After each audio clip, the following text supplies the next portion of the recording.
मोदी किंवा गांधी, गांधी किंवा मोदी यांच्यासाठी आम्ही जन्मलो नाही किंवा यांच्यासाठी बाबासाहेबांनी लोकशाही या देशामध्ये आणली नाही.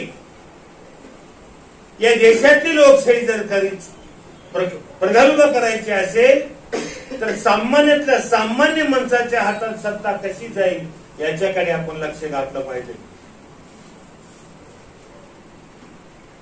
डॉक्टर बाबासाहेब आंबेडकरांचं म्हणणं होतं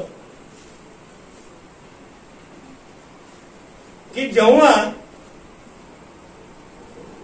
स्वतंत्र आणि संयुक्त मतदारसंघाच्या संदर्भामध्ये चालू झालं वातावरण, बाबासाहेबांच्या काळामध्ये पुण्याला इथं पुणे करार झाला.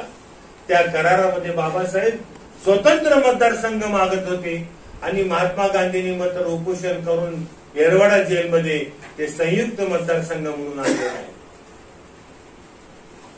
बाबासाहेबांचा उद्देश हा होता की जे रिझर्व्ह मतदारसंघ आहे त्या रिझर्व्ह मतदारसंघाला त्याच समाजातल्या माणसांनी मतदान करावं.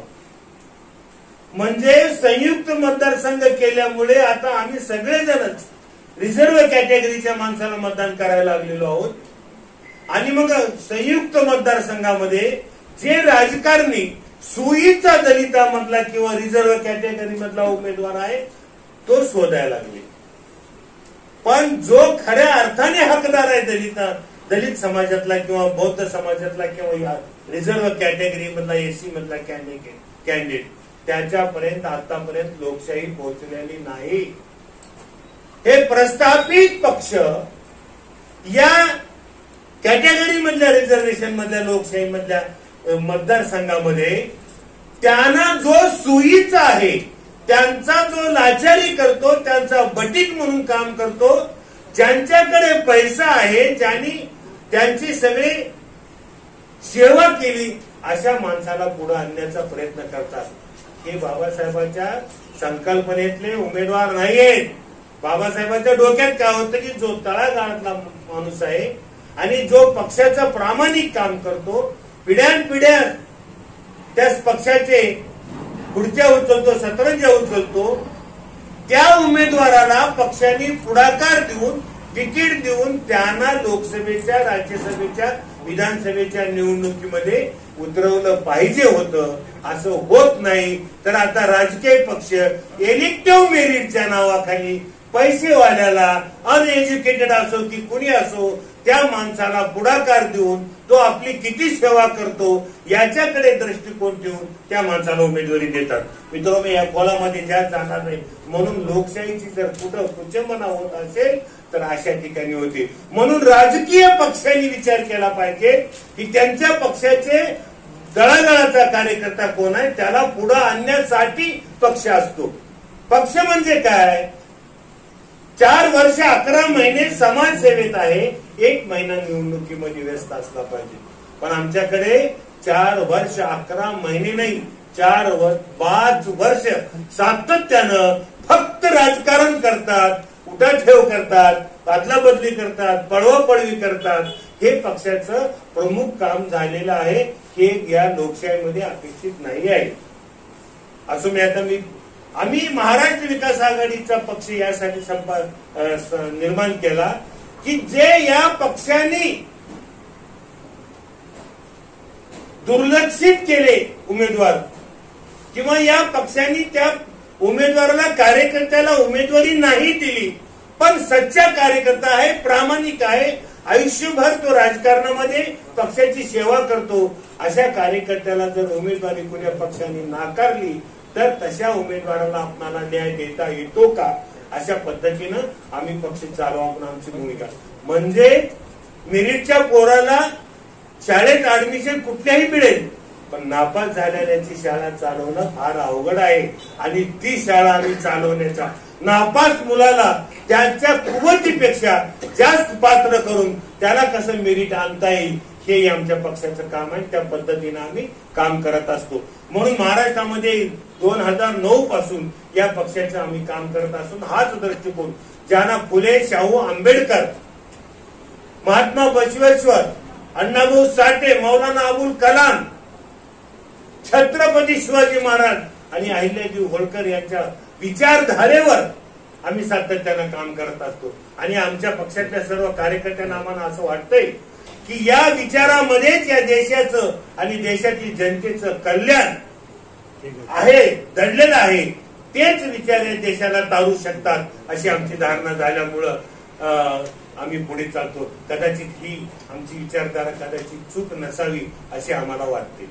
म्हणून फुले शाहू आंबेडकरांचा विचार कसा रुजवत आहे याच्यासाठी सातत्यानं काम करतो. म्हणून या येत्या होऊ घातलेल्या निवडणुकीमध्ये आम्ही एक मुंबईला हॉटेल अँबॅसेडर मध्ये एक मीटिंग बोलावली आणि किती पक्षाचे लोक आपल्या सोबत येऊ शकतात, किती पक्ष आपल्या सोबत येऊ शकतात, महाराष्ट्र लेवलवरचे आणि केंद्रीय लेवल, राज्य देश लेवलवरचे हे सगळे पक्ष किती एकत्र येऊ शकतात त्याचा एक आम्ही चाचपणी केली. त्या ह्याच्यामध्ये बरेचसे पक्ष आम्ही आले, तिथं साधक बाधक चर्चा झाली आमची आणि त्या अनुषंगाने आम्ही पुढे चालायला लागलो. आणि पुन्हा औरंगाबादला आम्ही एक परिषद घेतली या पक्षाच्या आणि त्याच्यामध्ये आमचं नाव ठरलं की महाराष्ट्र विकास समिती या नावानं या राज्यामध्ये या सर्व पक्ष त्याच्या अंतर्गत आम्ही काम करावं अशी आमची सगळ्यांची भूमिका ठरली आणि विकास समिती हे नाव देऊन महाराष्ट्र विकास समिती या नावाखाली हे सगळे पक्ष आले. त्यामध्ये महाराष्ट्र विकास आघाडी, समनक जनता पार्टी, भारतीय प्रजा सुराज्य पक्ष, आझाद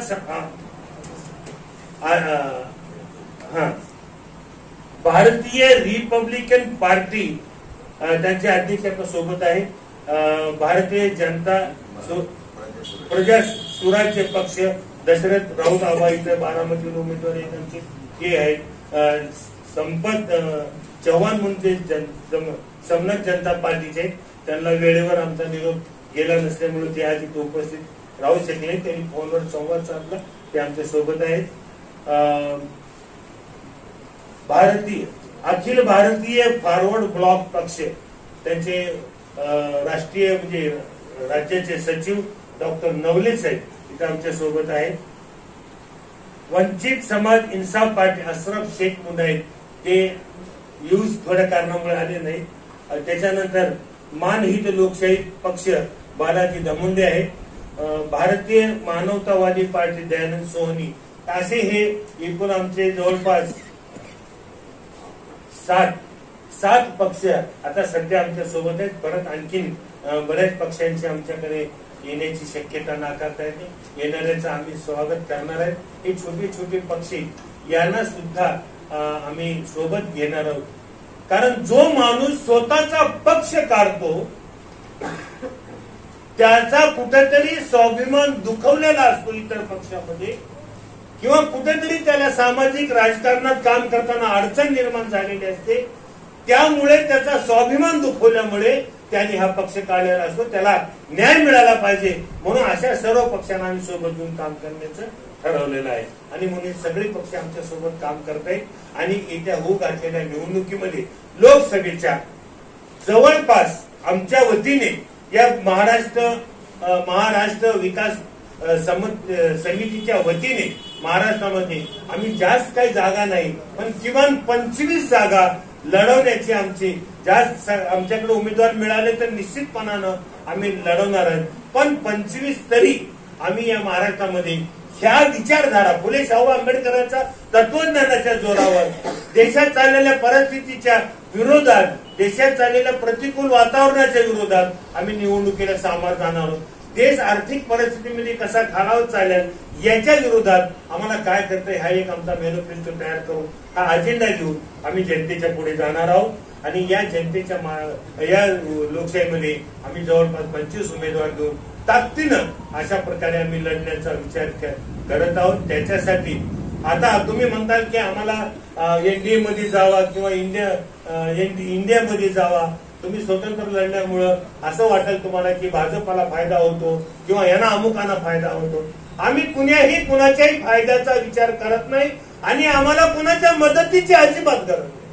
मी अत्यंत प्रामाणिकपणे तुमच्या पुढे कुणाच्याही मदतीची आणि कुणाच्याही सोबत जायचं नाही. कारण आम्हाला गांधी मोदी करायचंच नाही. आम्हाला तिसरा कोणी जर कोणी चांगला उमेदवार देता आला, आणि आजही सांगतो भाजपला हरवायचे, आम्हाला निश्चित हरवायचंय. काँग्रेसला मदत, सेक्युलर आहे थोडे समाजवादी विचारधारेचे, हे सगळे पक्ष एकत्र आणून त्यांना मदत करावीशी वाटते. का वाटते आम्हाला की भाजपपेक्षा काँग्रेसची विचारधारा थोडे सेक्युलर माइंडला धरून जाणारी लोक आहेत. एवढासा विचार करून आम्हाला त्यांच्यासोबत कदाचित भाजपला हरवायचे किंवा भाजपला नतमस्तक करायला लावायचे, याच्यासाठी जर आम्हाला काही करता येतं जाण्याची तयारी आहे. पण इंडियाने प्रधानमंत्र्याचा कॅन्डिडेट जाहीर केला पाहिजे. गांधी घराणा सोडून त्यांनी जर योग्य उमेदवार प्रधानमंत्र्याच्या पदासाठी जर पुढे आणला तर निश्चितपणानं आम्ही त्यांच्यासोबत जायला तयार आहोत.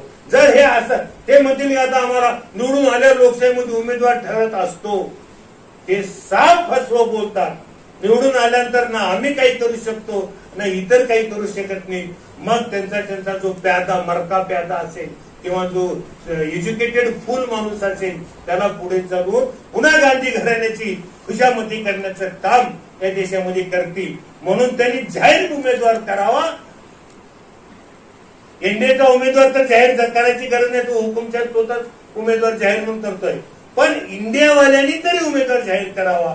यामध्ये मी त्यांना असं सजेशन सुद्धा दिलं होतं, जर यदा कदाचित तुम्ही सिद्धरामय्यासारखा मुख्यमंत्री कर्नाटकाचा असलेला प्रधानमंत्र्याचं जर कॅन्डिडेटसाठी जर पुढे आणत असाल तर भाजपला निश्चितपणानं गतप्राण करायला लावायची ताकद इंडियामध्ये निर्माण होईल, असाही मी त्यांना सल्ला दिला होता. पण आमचं ते ऐकत नाही. त्यांना काय वाटतं असे बरेच सल्ले देणारे आहेत आणि काँग्रेसची जुनी रीत आहे, सल्लागार बहुत है काम करने वाले बहुत कम आहे असंच म्हणत राहतात. म्हणून आम्ही त्यांचा विचार करत नाहीये. त्यांनी कॅन्डिडेट जाहीर करावा आणि मग त्याच्यावर विचार करू, आम्ही त्यांना मदत करू. अन्यथा आम्ही आमच्या पद्धतीनं हे सगळ्या पक्षाचे उमेदवार सगळ्या पक्षाला प्राधान्य देऊन सगळ्या पक्षातल्या लोकांना उमेदवाराला सन्मान देऊन लोकसभेमध्ये आम्ही उतरणार आहोत. आणि मला याचा पोक्त अभ्यास आहे, माझा अनुभव आहे खूप. मी गेल्या वेळेस वंचित मधून काम केलेलं आहे. मला महाराष्ट्राची सगळी काना कोपरा गाव गल्ली गल्ली माहित आहे. त्याच्यामुळे मी अगदी याच्यामध्ये मला काय नवीन आहे असं काही नाहीये. पण या अनुभवाचा निश्चितपणाने येत्या लोकसभेमध्ये मी अनुभवाचा फायदा उठवल्याशिवाय राहणार नाही, अशी परिस्थिती घेऊन आम्ही निघालेले आहोत. मित्र, बाकीची परिस्थिती तुम्हाला जाणकार आहे, तुम्हाला सगळं नाही, त्याच्याबद्दल खुलासा मी करणार नाही. पण या देशामध्ये या राज्यामध्ये इतकं वातावरण खराब झालेलं आहे. मग ते मराठा आरक्षणाच्या माध्यमातून मराठा आरक्षण मिळावं या माध्यमातून जरांगे पाटील असतील, मराठ्यांना आरक्षण देऊ नये ओबीसी मधून म्हणणारे भुजबळ असतील. एवढा मोठा मागच्या 4-5 महिन्यामधला संघर्ष जाती समाजामध्ये झालेला आपण पाहत आहे. याच बरोबर 50 वर्षाचा इतिहास असणारी शिवसेना त्याचे उमेदवार फुटून मुख्यमंत्री होतात. केवळ 50 वर्षाचा अनुभव नाही तर 70 वर्षाचा अनुभव असणारा शरद पवारचा राष्ट्रवादी सुद्धा घरातला माणूस जर पक्ष फुटून जाणार असेल तर लोकांनी कुठे जायचं हे मला सांगायचे. आणि शरद पवारकडे बघून शिवसेनेकडे बघून मतदान केलं, त्यांचं काय, लोकांचं काय, त्यांचा विचार होणार आहे का नाही, हेच भांडवल घेऊन आम्ही येत्या निवडणुकीमध्ये सामोरे जाणार आहोत. आम्ही आमच्या पक्षामध्ये, आमच्या पक्षाच्या आणि आमच्या सोबतच्या सहकारी पक्षामध्ये आम्ही एक भूमिका ठेवली. पक्षातलं काम करत असताना, समाज काम करत असताना, राजकारण करत असताना देव धर्म जात पंथ प्रांत भाषा लिंग भेदविरहित राजकारण आम्ही करणार आहोत. आम्हाला राजकारण करत असताना देव नाही, धर्म नाही, जात नाही, पंथ नाही, प्रांत नाही, भाषा नाही, लिंग भेद सुद्धा नाही. आम्ही सगळ्याला सोबत घेऊन सगळे आमचे आणि आम्ही सर्वांचे अशी भूमिका घेऊन आम्ही चालणार आहोत. कारण या देशाला एखाद्या धर्माला आणि एका जातीला न्याय देऊन चालत नाही. तर यामध्ये हजारो जाती असणारा देश, हजारो पंथ असणार आहे, हजारो संप्रदाय असणारे देश आहे. मग इथं जर एकेकाचा विचार केला तर अखंड भारत राहणार नाही, अशी आमची भूमिका आहे. म्हणून राजकारण समाजकारण करत असताना देव धर्म जात पंथ प्रांत बाजूला ठेवून आम्ही हे सगळं करणार आहोत. आणि हे खरा आमचा अजेंडा हा आहे. आणि हा लोकांनी, तुम्हाला वाटेल असं करत असेल तर तुमच्या बरोबर कोण येणार आहे, कुणीही नाही आलं तरी चालेल, पण ह्या विचाराला आम्ही मुठबाजी वाहणार नाही. हेच विचार या देशाला तारणारे. मी देश लेवलची भाषा करतो. या देशात जेवढं कर्ज काढण्यात आले, या कर्जाची परतफेड करण्याची भाषा आम्ही करणार आहोत. एक त्यांची रुपये आम्हाला नाही मिळाली तरी चालेल, पण देश कर्जमुक्त कसा होईल याकडे आमचं लक्ष असणार आहे. या देशावरचे परकीय आक्रमण जे काही धर्मवाद हे चाललंय, याला शांततेच्या स्वरूपात कसं आणता येईल याच्यासाठी आम्हाला काम करायचं.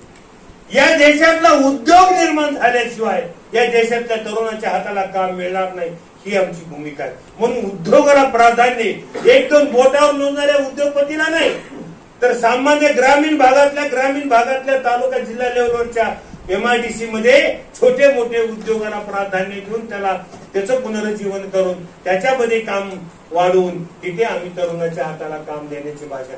सरकार नोकऱ्या निर्माण करू शकत नाही. निर्माण करण्याचे अनेक मार्ग मी दुसऱ्या मीटिंग मध्ये बोलेन. तर याच्याशिवाय आम्ही या देशामधल्या शेतकऱ्याच्या प्रश्नावर, जेवढं मोठं आंदोलन चालू आहे देशामध्ये, त्या शेतकऱ्याच्या प्रश्नावर कोणी बोलत नाहीये. SMP वर कोणी बोलत नाहीये. MSP वर कोणी बोलत नाहीये. हे सगळे प्रश्न जिथले तिथं ठेवतात. आज आपल्या जिल्ह्यामध्ये मराठवाड्यामध्ये पाऊस कमी आहे, पाण्याचा प्रश्न 70 वर्षात आम्हाला मुबलक पाणी देऊ शकले नाही, ही परिस्थिती आहे. असे अनेक विषय घेऊन आम्ही तुमच्या पुढे येणार आहोत. आम्ही लोकशाहीत आमचा अजेंडा असेल, हा भिन्न अजेंडा असेल.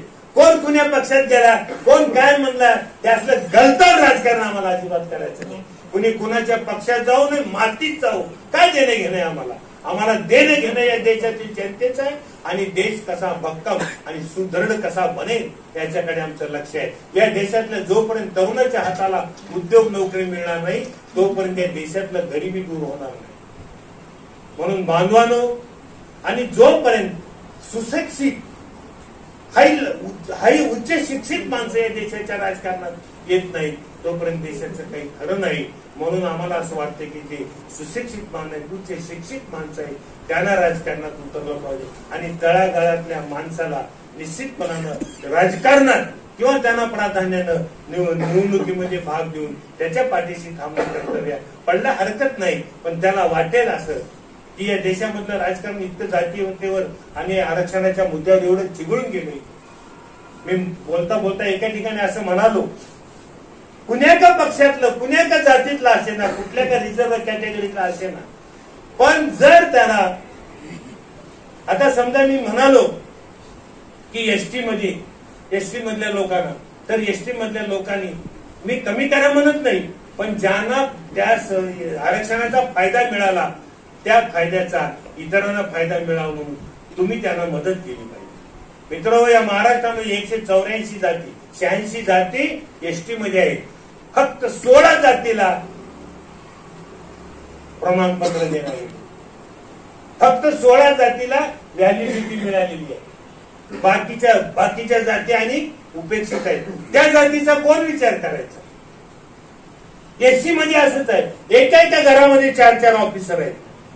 त्यांनी स्वतःहून आरक्षण सोडलं पाहिजे.